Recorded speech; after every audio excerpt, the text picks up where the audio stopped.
Olá a todos. O Ideia Europa e o Conselho Nacional de Juventude são com Francisco Guerreiro, o candidato do PAN nas eleições europeias. Olá. Antes de mais, Francisco, o que é que estamos aqui a fazer? Este é um cenário anormal diferente. para mim, diferente. Talvez. Isto é um santuário de animal, ou seja, foi criado por ativistas que resgataram estes animais que estavam numa produção ilegal, de abate ilegal, e como o Estado não tem capacidade e não tem o enquadramento legal para ter estes centros de acolhimento de animais selvagens, estes ativistas trataram dos cuidados veterinários destes mesmos animais e trouxeram-nos para aqui, e eles agora poderão viver uma vida feliz até ao fim dos seus dias. Ok, olha, o Ideia Europa é um projeto do Conselho Nacional de Juventude e do Parlamento Europeu. O que queremos fazer é falar sobre os temas que interessam e os temas que nos interessam também particularmente a nós, jovens. Vou começar por umas reações de sim ou não. Vamos a isso. E a primeira é reforço do orçamento do programa Erasmus. Sim, claro. E aliás, esta é uma das medidas que nós promovemos e temos andado a debater, mesmo para aproximar não só a juventude deste nosso sistema europeu, mas também para garantir que haja mais acessibilidade até de pessoas e estudantes que não tenham capacidade. Portanto, reforçar também os fundos para os que mais precisam. Na mesma lógica dos reforços, reforço ao orçamento da União Europeia? Sim ou não? Sim, com impostos direcionados a algumas indústrias, nomeadamente às transações financeiras e às indústrias altamente poluentes, nomeadamente as indústrias de combustíveis fósseis, que nós achamos que devem ter a sua componente de ajuda para esta transição para a descarbonização. Portanto, quem mais polui, mais deve pagar. Portanto, sempre numa lógica de receitas próprias e não numa lógica de mais contribuições nacionais dos Estados. Sim. Até porque há muito que nós podemos fazer para canalizar este dinheiro, que no fundo não tem fronteiras. Quando uma empresa polui a nível geral. O clima não tem fronteiras. Nem mais, portanto, esse conceito também se imporia num conceito de impostos europeus. Ok. Há um limiar, ou aceitarias um limiar mínimo para a tributação na União Europeia?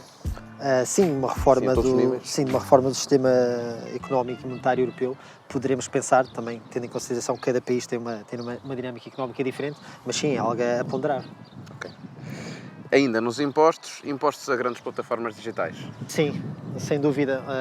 Ou seja, como nós vemos, por exemplo, há grandes fugas fiscais, nomeadamente na Irlanda, em que estas empresas não pagam os impostos devidos, e esses impostos também devem servir para canalizar esta transição social e económica que nós também promovemos para uma economia que também proteja os mais desfavorecidos, que vão acabando por ficar no fim da linha, que não têm capacitação, ou por um motivo ou por outro não conseguem acompanhar a evolução da tecnologia, e portanto este dinheiro deve servir também para ajudar essas pessoas e estes fundos sociais.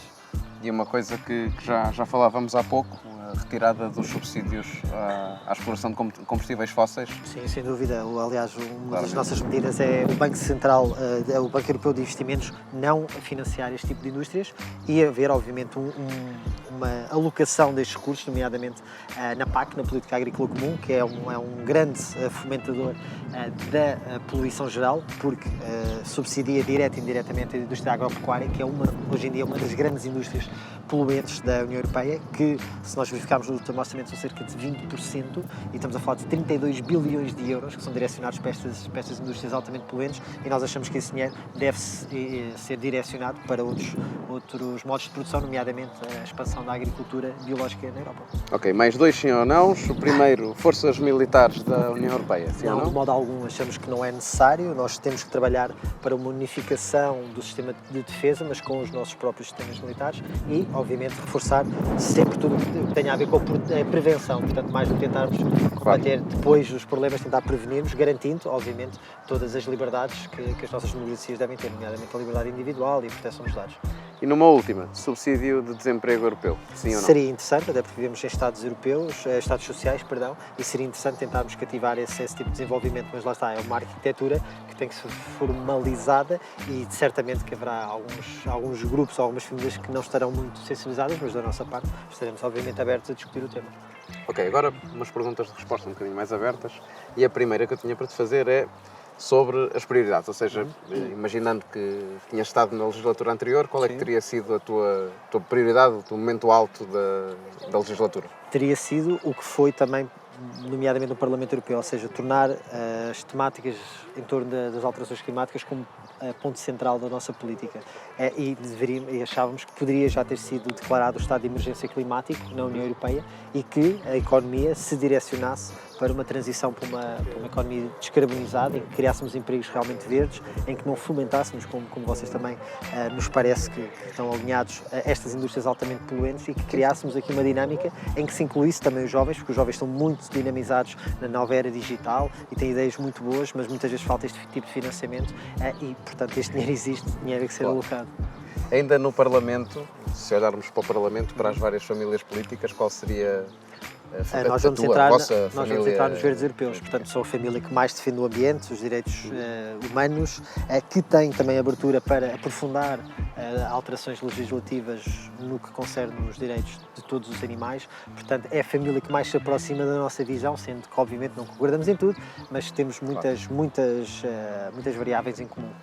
E ainda nas alterações climáticas, seriam a favor de uma reformulação, por exemplo, do orçamento da União Europeia para afetar mais verbas ao combate, ou é uma coisa que tem que partir de ambições mais políticas e mais ousadas politicamente, ou até da sociedade civil também, ou dos dois? A sociedade civil, até como se vê pela greve climática, já está mobilizada para esta alteração, portanto a vontade existe, os meios tecnológicos existem, o dinamismo destas classes também existe, agora falta a vontade política, porque o que vemos é que, mais uma vez, se usa o argumento da economia para travar grandes desenvolvimentos sociais, e o paradigma já está a emergir e os jovens são um caso disso, e nesse sentido também temos ouvido muito nas escolas que temos passado, nas faculdades, que há uma vontade inerente e muitas vezes os jovens não percebem porque é que políticas tão fáceis e tão concretas não têm o apoio destas classes já estabelecidas e destes grupos já estabelecidos, e é nesse sentido que também nós queremos dar mais voz aos jovens e dizer que é importante eles votarem, porque também pela sua voz conseguem eleger as pessoas que representam estas ideias. Também outro tema, um tema final muito ligado à nossa geração, à geração mais nova, que é a tecnologia. A tecnologia tem estado até um bocadinho ausente da campanha, com tanto a dizer, já falámos um bocadinho dos impostos às grandes plataformas, mas tem também o tema dos direitos digitais, dos direitos de proteção da identidade, enfim, do emprego, da transformação digital, de tudo isto, o que é que vos diz assim, mais imediatamente? Há uma grande revolução a acontecer e a sociedade não tem conseguido acompanhar. Uma das nossas grandes preocupações é que, com a automatização, muitas pessoas sejam deixadas de lado. Neste sentido, os jovens têm uma possibilidade muito maior, porque são as pessoas mais integradas nesta dinâmica. O que nos preocupa aqui é quem fica de fora, no sentido em que nós devemos criar aqui mecanismos de compensação destas pessoas que vão ficar fora de um sistema social, e então criar aqui os recursos financeiros para que elas possam também usufruir desta abundância, e também por isso é que promovemos, por exemplo, a criação de um projeto piloto do rendimento básico incondicional na União Europeia, para percebermos depois a nível científico se tem dados científicos que sejam mais positivos ou não positivos, para percebermos se poderíamos aplicá-lo. Ou seja, um sistema de redistribuição da riqueza prévio, mais do que depois da parecido aos eurodividendos? Não é bem, mas é um conceito. Poderá ser um conceito parecido, sim. Ok. E numa última mensagem, até porque tenho a certeza que estamos todos contra uma coisa, essa coisa é a abstenção, é o partido da abstenção. Sem dúvida. As pessoas votam porque têm boas razões para isso, boas razões é que nós podemos ter para ir votar e para votar, mais concretamente, em ti e no Nós, PAN. acima de tudo, não passamos a mensagem que deve ser coerente de votar no PAN. O que deve acontecer hoje em dia, com a facilidade, basta ver os programas, basta ver as medidas principais e a importância de escolhermos quem decidirá os nossos destinos nos próximos anos. A Europa está num ponto de ruptura, portanto está num ponto de viragem, e é importante haver uma convergência para esta visão mais holística do que é que deve ser a Europa, que se ponham as alterações climáticas também no plano central do debate político, e aí os jovens estão na vanguarda, portanto essa vanguarda também se faz através do voto. Também foi por isso é que nós apresentámos a proposta para que os jovens de 16 anos pudessem participar e escolher os seus representantes. Muito bem. E obrigado pela esta iniciativa. Ora, obrigado por teres falado connosco, desejo-te um bom final de campanha e sucesso também, e vamos ver por aí. Vamos, sim senhora, muito obrigado. Um abraço. Tudo bom.